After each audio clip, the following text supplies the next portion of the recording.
Fala galera, vamos ao vídeo do dia. Bom, e nós terminamos a história do último encontro falando sobre a filosofia das luzes, né? Um período super importante aí que eu tenho aquela transição entre fase da vingança, lembra? Fase da vingança, onde eu tinha lá vingança privada, vingança divina e vingança pública. E agora eu ingresso aí no período humanitário, com o surgimento do Estado liberal, né? Os iluministas que causaram uma revolução aí na Europa, pessoal. Sim, as ideias iluministas percorreram toda a Europa. E é aí o ponto importante da nossa aula. Olha só, aconteceu a Revolução Industrial, a Revolução Francesa e na Itália nós tínhamos um filósofo que, inspirado nas ideias iluministas, ele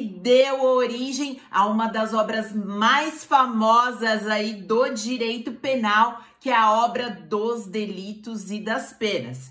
Isso mesmo, esse filósofo, para quem conhece a criminologia, já até falou o nome aí. Nós temos Cesare Bonezana, Marquês de Beccaria, totalmente influenciado pelas ideias iluministas. Ele resolveu mudar os rumos do direito penal na época. Por quê? Até então, o que existia eram vinganças. Então, quer-se tirar o caráter vingativo da pena. E sim, ele dizia, a pena deve ter caráter retributivo e não vingativo, ok? E olha só, para ele que iniciou os estudos sobre o crime, então a gente já aprende, anota aí no seu caderno, que o primeiro objeto de estudo, né? Nós vamos falar de todos os objetos da criminologia, mas o primeiro objeto e o mais antigo e o mais estudado de todos os tempos é o crime.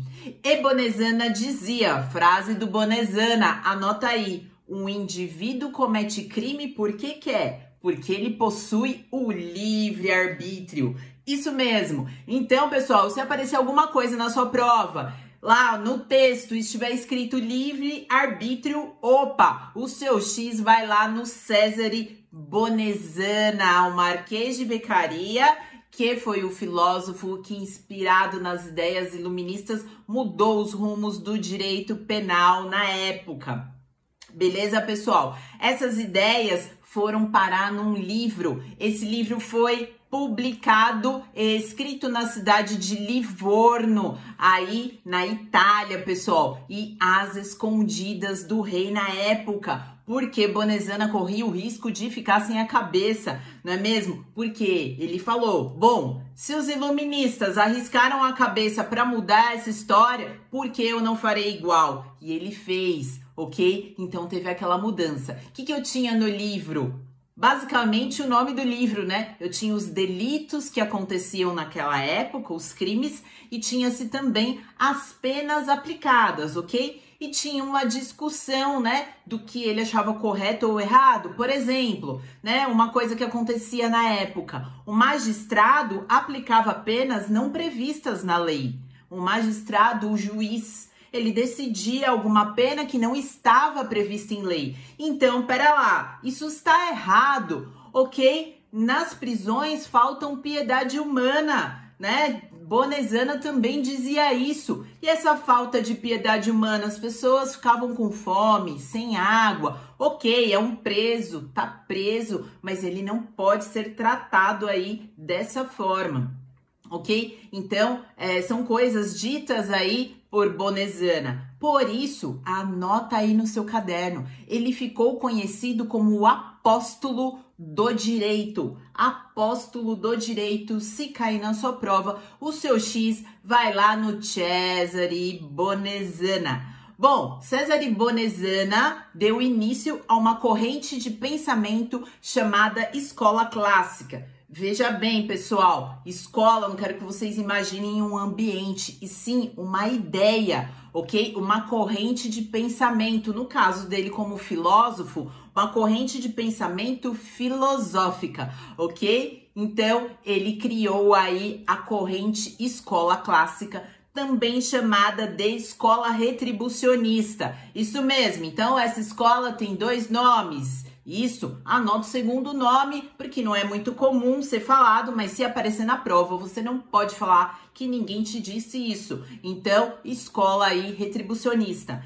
Quem ele tinha como membros nessa escola? Francesco Carrara e Giovanni Carmignani. É isso mesmo, os dois juízes, né? Que ajudaram aí com todo esse conteúdo aí de delitos e penas, né? Já que o conhecimento aí do Bonesana era em filosofia, ok? Então, se você for traçar uma linha do tempo aqui dessa nossa história, que nós vamos fazer aí em dias intercalados aqui, combinei com você e vou fazer o curso completo aqui para você. Então vamos lá, pessoal. Aí você coloca lá, período da vingança, as 3 fases. E o que mudou o período da vingança? O iluminismo. O iluminismo derrubou a monarquia do rei Stuart. Rolou diversas revoluções e eles conseguiram o chamado Estado liberal, o Estado de liberdades, ok? E aí muda o nome do período para período humanitário, ok? Então o primeiro ponto desse período humanitário